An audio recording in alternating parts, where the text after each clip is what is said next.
Hey everyone, Caroline here. Thanks for stopping by again this week. I thought in this week's video we could have a chat about our intuition and how our logical mind tries to sabotage our intuition.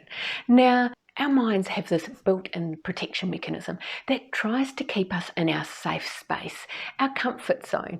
And when our intuition or our sixth sense or our gut instinct, whatever you like to call it, starts communicating with us, our logical mind will often butt in and try and use that protection mechanism to keep us safe. Now, some of the ways our mind protects us is reminding us of risks involved in following our intuition, or it may remind us of our inadequacy. Generally, our mind tries to disrupt us in some way and have us second guessing or doubting ourselves so that we don't follow our intuition. So how do we start to get out of our own way, quieten our logical mind so we can hear and act on our intuition? Well, there are two things that I found super helpful when I first started exploring my intuition. And the first thing was about getting intentional. And by that I mean we need to commit to start listening and acting on our intuition.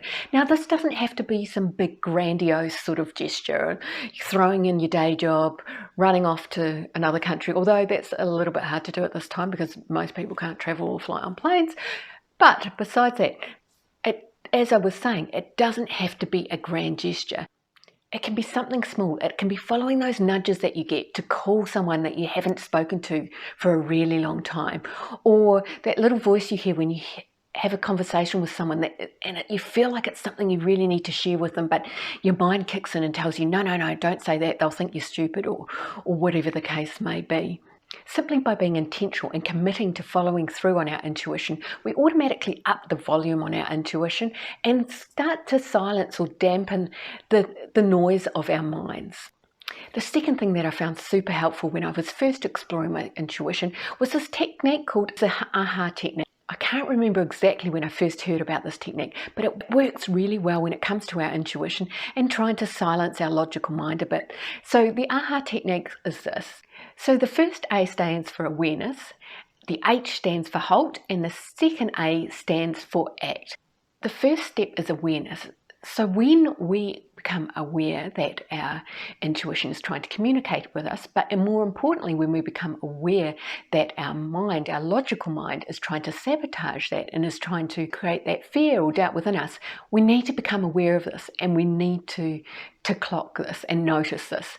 And that then takes us on to the second part of the AHA technique, and that is to halt. So when we notice those thoughts and self-sabotaging acts of our mind coming in towards our intuition, we need to press pause on our overactive mind and start taking stock of things. And that can be by considering, if I did A, B, or C, what would be the impact of that? If I chose not to follow A, B, and C, or follow my intuition, what would be the impact of that? One other super helpful thing to do when we've paused our overactive mind is to get curious about, where is this resistance coming from? What is it that is making me feel I want to quieten my intuition? Now, that could be anything from, it might be reminding you of a past experience you've had. It may be concerns you have for someone else's, for others' perception, or it may be just simply fear rearing its head. So once you've paused and taken time in that space to take stock of things, you next move into the third part of the AHA technique, which is to act. And to act is to consciously choose the most empowering option for you at this time, based on what you uncovered when you press pause. As with anything, the actual action can be the hardest part to implement. We can go around in our minds thinking over and over again and considering all the options, and the action part is often where we can fall into the trap of going back into that phase of overthinking, of what I like to call going into analysis paralysis, where we just keep going over and over in our mind all the different options and all the various outcomes for those options. So how do you move on from that analysis paralysis? Well, there's one thing I'm going to leave you with today, and that is this. And it's something I've realized over many years after a lot of self-doubt and second guessing. You can never actually make a wrong choice in life. Every choice you make, good or bad, has a purpose and serves a purpose in your life. And that purpose is to help you to evolve and grow and learn more about yourself, your likes, your dislikes, your boundaries, what you do again, what you wouldn't do again, to just unravel those layers of you back to who you are at the core. Before you had all these others' expectations and external conditionings to cloud your view, what was important to you and what is your true essence. So act on what feels most aligned for you at this time, in this very moment. It may be different tomorrow. It may have been different yesterday, and that's absolutely fine.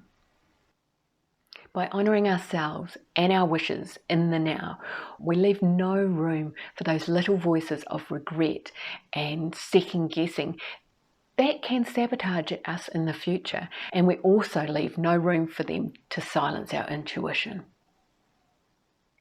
So thanks for joining me here today.